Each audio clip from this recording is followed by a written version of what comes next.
Welcome back to Steel City Sports. So today is our first fantasy football video on the channel. This is not going to become a fantasy football page whatsoever. It's going to stay how it's been, like it was last year. I just thought it'd be a fun video to kind of share my ideas for the upcoming 2024 draft. So I did one round, which is going to be 12 teams. So I'll tell you the 12 guys that I think are going to go in the first round and in what order. I'll give you all my reasoning behind all that. And quickly, my experience with fantasy football, I was a rookie last year. I placed second in that league. I had a blast. I had Mahomes, Tyreek Hill, Derrick Henry. I just had a pretty fun team that was pretty dominant, and then my team absolutely crumbled in the final of that league. It was devastating. It would have been nice to win my first year, but I'm now probably addicted for life to fantasy football. So, like I said, I'm not going to be talking about it much on the channel, but I thought it'd be a fun video to take a look at a mock draft here.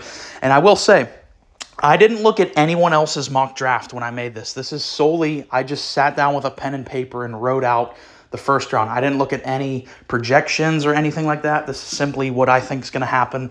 And right before we get into the video, I do want to say real quick, if you're interested in hearing me talk about TV shows or movies, I have a brand new channel, Steel City Media. We're going to be doing a lot of House of Dragon coverage, Game of Thrones lists, and a lot of all-time movie rankings. So if that's something that interests you, there will be a link in the description to that. But let's get into my mock draft 1.0.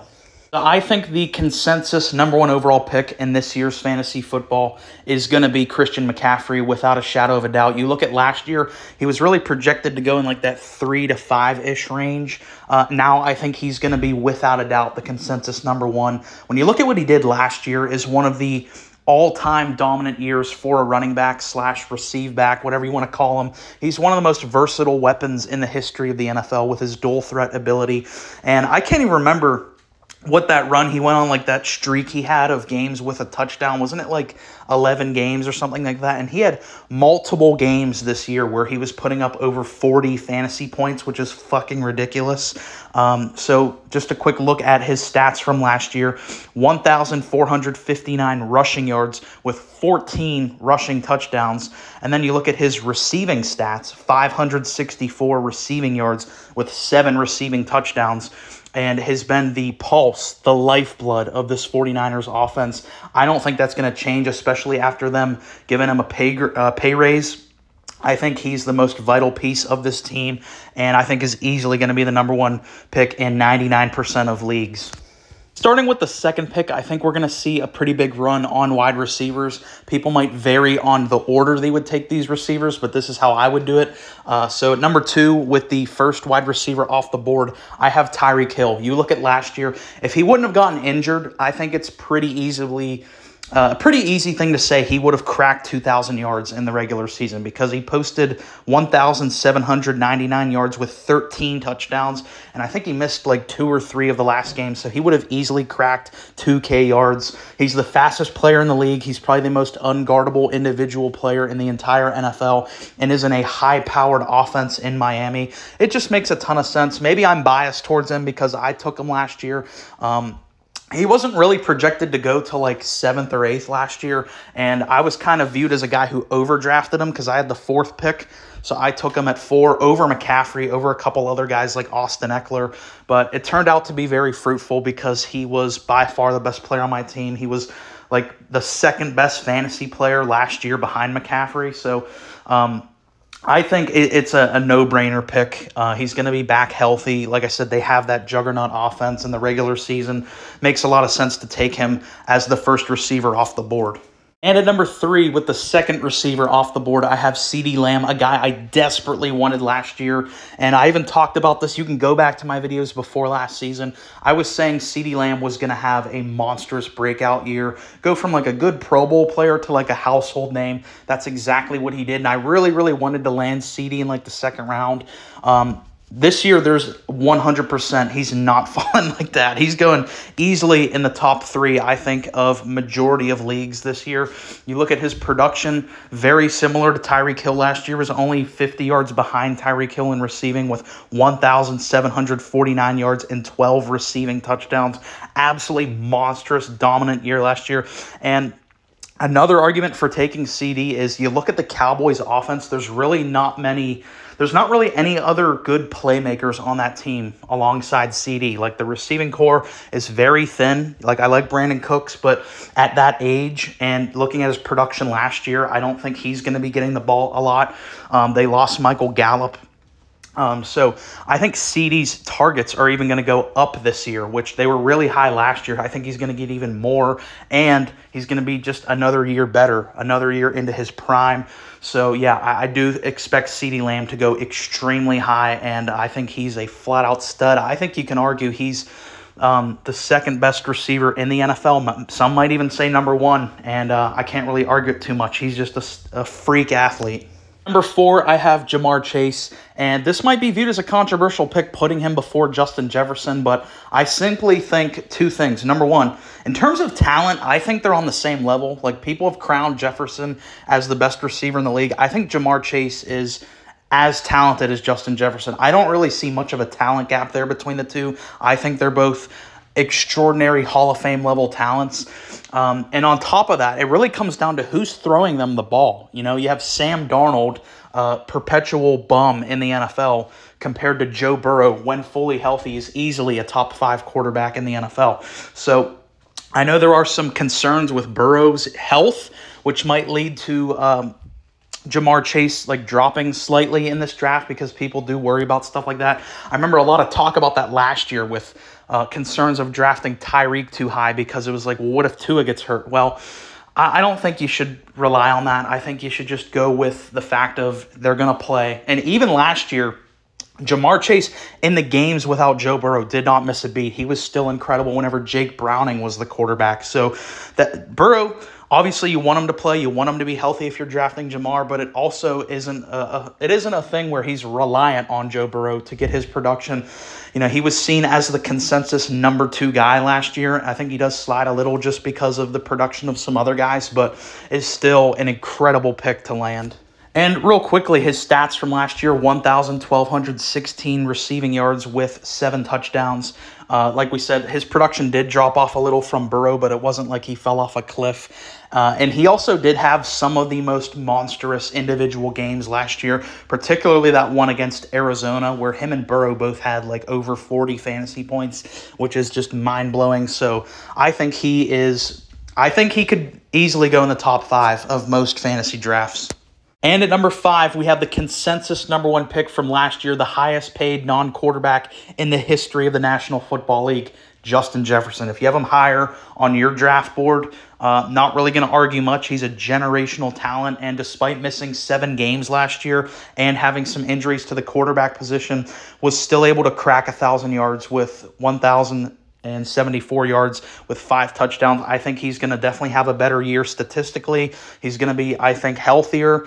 My only concern, the only reason I took Ja'Marr Chase and CeeDee Lamb over him, I think Tyreek is the clear number 1 receiver, but the reason why I took CeeDee and Ja'Marr over Justin Jefferson, it simply comes down to who is the quarterback, who is throwing him the ball. It's going to be, at least for the first part of the year, I don't know if JJ is going to start it all this year, but at least for the first part, it's going to be Sam Darnold. And Sam Darnold is fucking bad at football. I don't know how he continues to get jobs, especially as a starter. Everywhere Sam Darnold has gone, he's sucked. So I that is very discouraging to me. You could also argue back to it saying it's a high-powered offense. It's a really good offensive-minded head coach in Kevin O'Connell. They're going to scheme up a lot of plays to get Justin Jefferson the ball. So despite my worries with the quarterback position, you have an offense that is going to really prioritize using him, especially after they gave him a truckload of money. They're going to want to use their toy in Justin Jefferson. So I do have some worries there, but he's just too talented. It's too good of an offensive scheme to not have him in the top 5.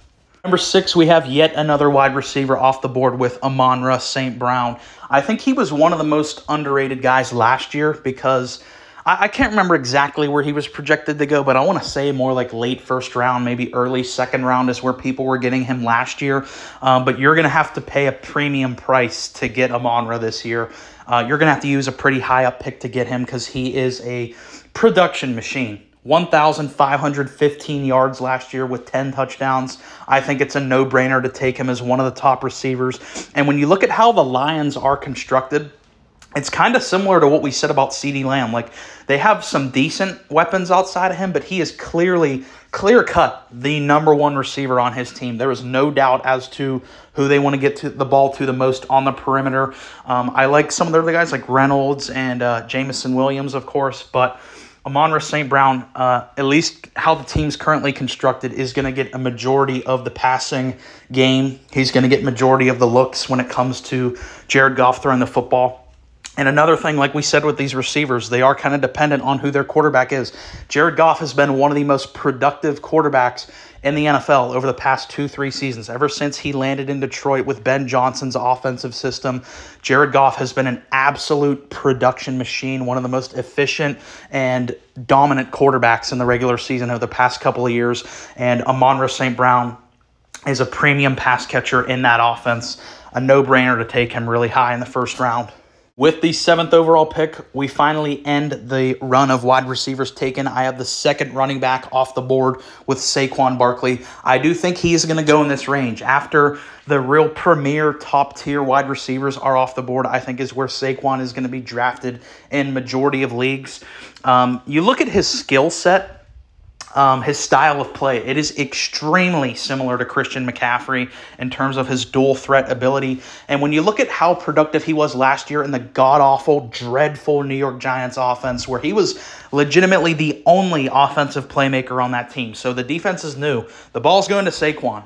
They knew that. And he was still able to put up 962 rushing yards with 6 rushing touchdowns, and also played a little bit of a game in the receiving game with 280 yards receiving and 4 receiving touchdowns. So he does provide you that dual threat ability. I think he's like a lighter version of Christian McCaffrey.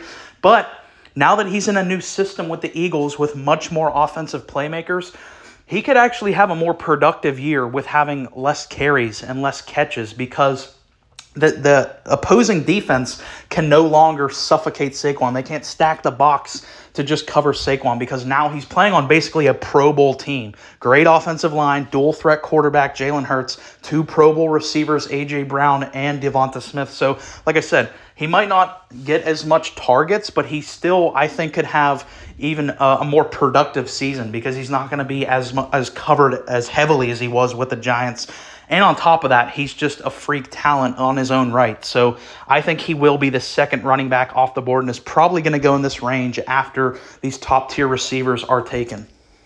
So sticking with the Eagles, I have Saquon's new teammate going number 8, and that is A.J. Brown. I view him as the best option of the Tier 2 receivers. You know, those first couple receivers we talked about, I view as Tier 1, Tyreek, CeeDee, Jamar, Jefferson, and St. Brown. That is the Tier 1 receivers for fantasy football. A.J. Brown, for me, is the top of the list of the Tier 2 receivers. You look at him and Jalen Hurts, one of the best dynamic duos in the league last year. They were extremely dominant together.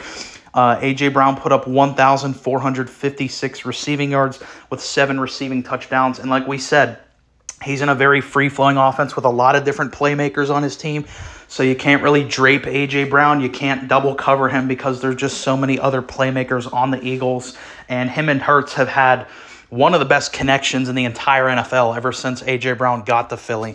Number 9, I have my first real risk of the video, where a lot of the guys we just talked about are proven dominant monsters in fantasy football, whereas Bijan Robinson, going into his second year in the NFL, I think he was extremely overdrafted last year. A lot of people were taking him like 5th, 6th, 7th overall in the first round. I think that was definitely overdrafting him based on the projections from last year. I do have a bit of a gamble here taking him with 9, because he was not as productive as some of the guys I have behind him last year, putting up 976 rushing yards with 4 rushing touchdowns.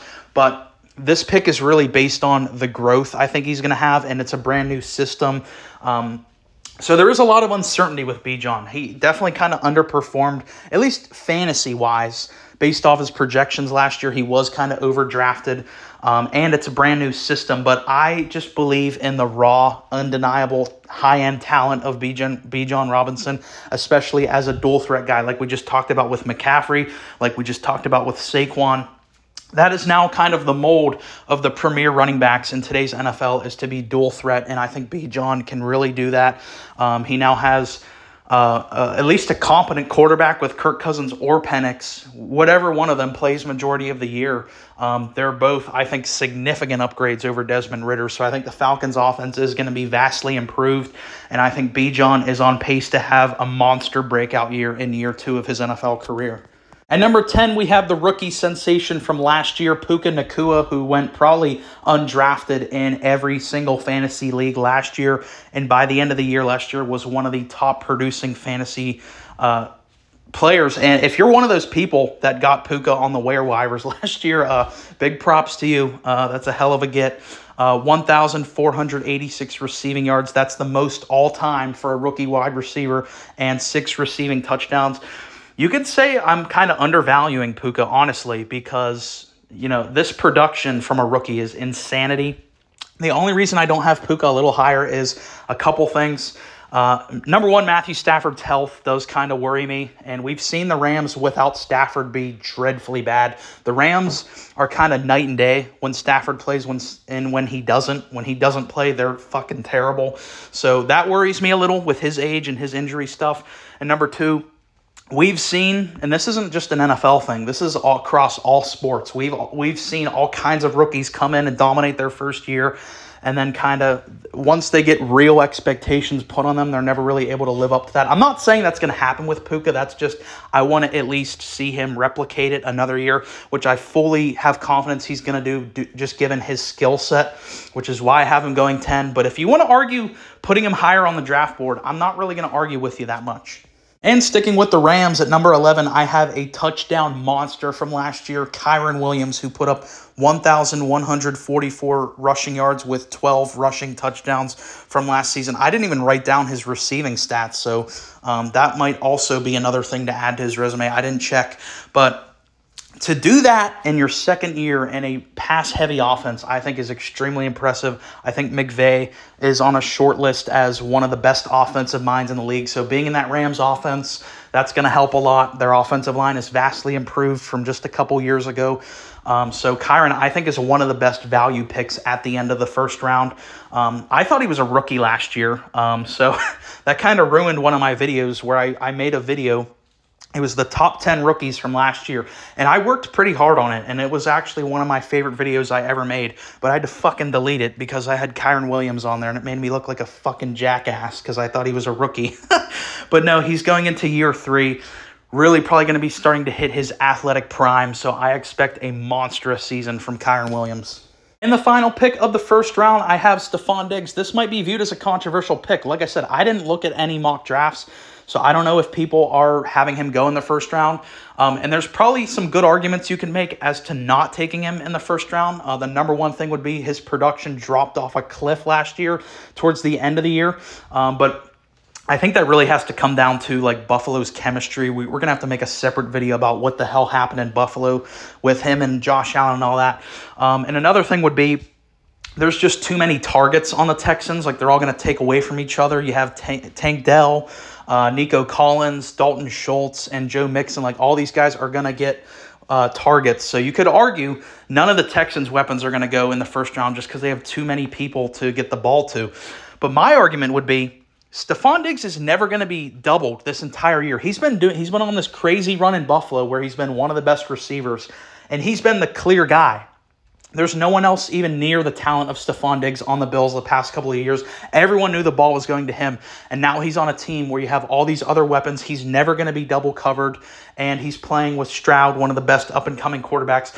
This could honestly be the best statistical year of Stefon Diggs' career. I know it's a gamble, it's a risk because we don't know, things could blow up, but just based on the fact that he's never had this much talent around him, it's going to allow him to open the field so much more.